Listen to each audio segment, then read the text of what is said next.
My dear friends, success is not something you run into by accident.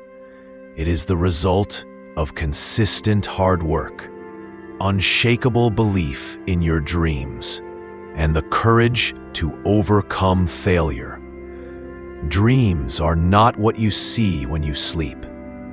Dreams are what keep you awake, pushing you, driving you, and forcing you to rise after every fall.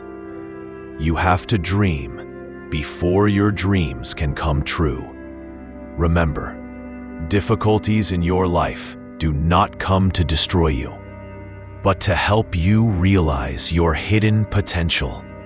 Every problem is an opportunity waiting to be discovered. When I was a young boy delivering newspapers to support my family, I never imagined I would one day lead India's space and missile programs or become the president.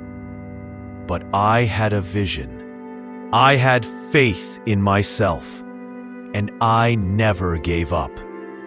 That is the power of hard work and purpose. Confidence and hard work are the best medicines to kill the disease called failure. If you believe in yourself, the world will believe in you. So, aim high, work hard, stay humble, and always remember, you were born with wings. Don't crawl, fly.